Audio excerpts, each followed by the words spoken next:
Hello everyone, and welcome to my General Hospital YouTube channel. I hope everyone is having a wonderful day. Before we begin, please hit the subscribe button and give this video a thumbs up.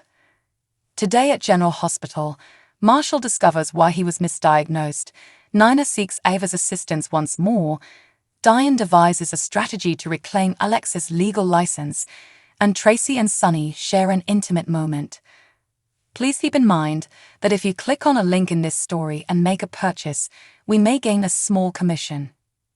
Nina leaves Joss and Dex after opening a can of worms and bringing up the fact that Dex left Cyrus' room in scrubs. Joss questions Dex about the situation Nina mentioned. Dex says that Sunny told him to go to the hospital and kill Cyrus. Joss cannot believe he would agree to something like that. Dex says he tried to persuade Sunny out of it, so she figures Nina was causing trouble, which he would never do. Dex admits he planned to do it, but Sunny stopped him.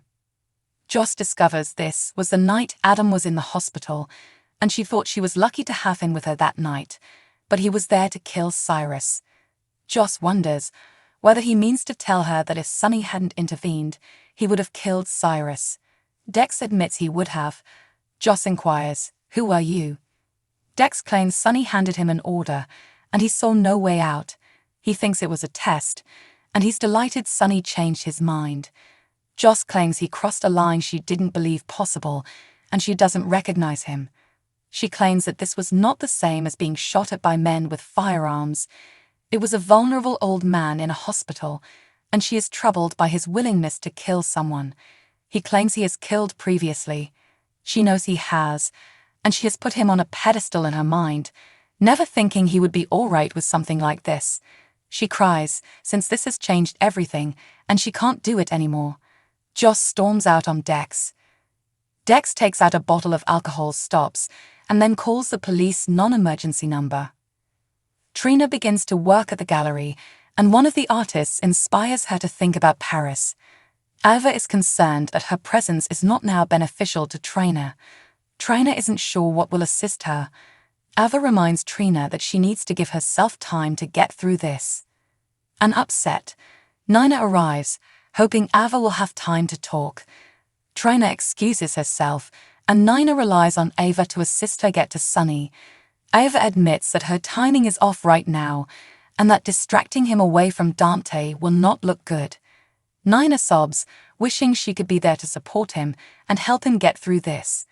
She believes if Ava advocates for her, he will listen.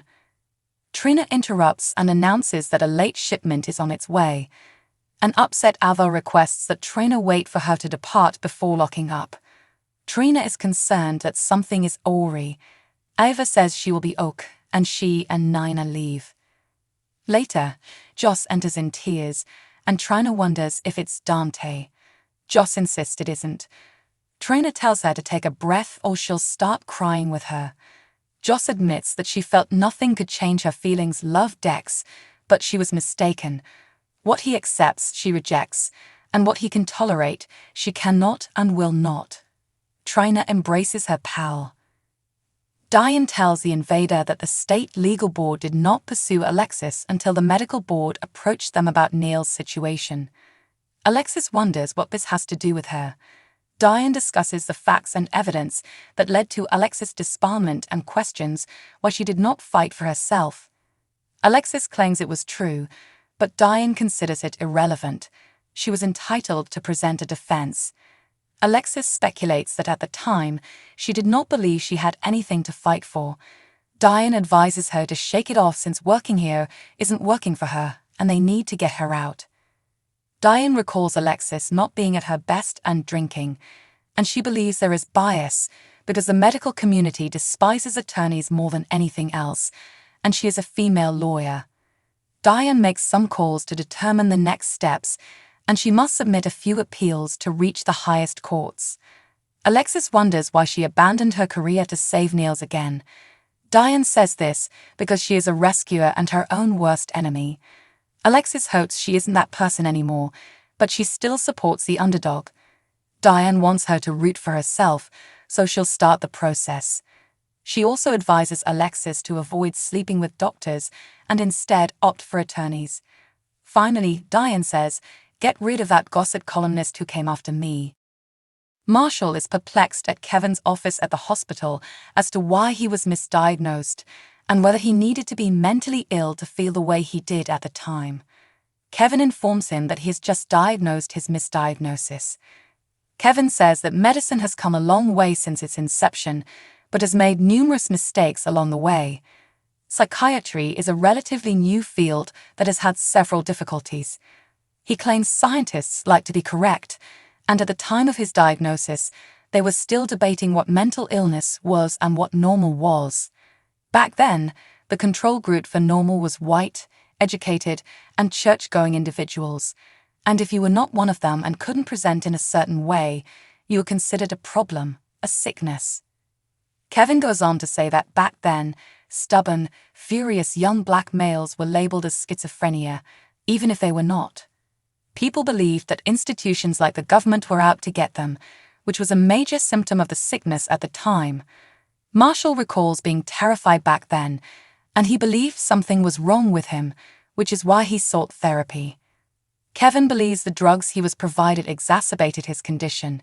He claims that a generation of unhappy women were given Valium, while LGBT persons were institutionalized and subjected to shock therapy. Curtis recalls being afraid of hurting individuals he cares about, as well as feeling ashamed. Kevin claims the disgrace was and will always be on his career. Stella is enraged that those blunders were caused by racism and other SMS, and that as a patient advocate, she must continue to fight for women, people of color, and other minorities. She expresses that there is no reason for any of this. She cannot see why they are still dealing with these difficulties when they are all human and biology is biological. Kevin understands his apology is pointless, but Marshall claims he told him the truth and validated him. Curtis wonders how many other people this doctor has done this to. Kevin claims there were others because Braddock was a respected and well-published doctor. Marshall expresses his gratitude to him, and Kevin adds his door is always open if he needs to talk. They shook. Sonny sits with Dante, knowing he is in God's hands, but telling him not to give up on himself, as he will not give up on him. Tracy walks in to meet Dante and discovers Sonny with his son. She tells that she came to check on him since Olivia had been awake all night, worried. She breaks down in tears and explains that every time she sees a hospital bed, she thinks of Luke. Tracy later meets with Stella at the nurse's station about staying up to date on Dante's condition. Stella reminds Tracy that as a board member, she is eligible for a free annual exam here at GH. Tracy inquires if she appears unwell. Stella thinks she looks silly as here she is the picture of wealth and an example of the medical system which she just stepped off her soapbox yelling against. Tracy responds that she will take the exam, but she needs to check her schedule beforehand. Stella huffs away, but Tracy stops her and apologizes for being impolite. Stella admits she was already upset, that Tracy has been unpleasant to her before. They both smile at each other. Meanwhile, in the PT, Curtis and Marshall discuss what they've learned. Marshall wants to yell and shout, but he can't get Stella's words out of his head, that they are all human. He doesn't understand why they can't act like it, and now he has to forgive the doctor. Irene has always said that forgiving is more for herself than for the other person. He can't harbor hatred for that individual, since it will transform him into a hateful person. Marshall claims that the doctor has died, but he is here with his family. He believes it proves the existence of God. Back in Dante's room, a woman approaches Sonny and places her hand on his shoulder. He looks up and realizes it is Ava. He is amazed they let her in, and she claims no one stopped her, and the nurse's station informed her Dante was stable. He says they shouldn't have, and she assumes they assumed she was Nina. He asks her not to mention that name. Ava offers to stay with him and vows to not talk, just be there for him. Thanks for watching. If you like this video, so please don't forget to subscribe my channel and don't miss any update.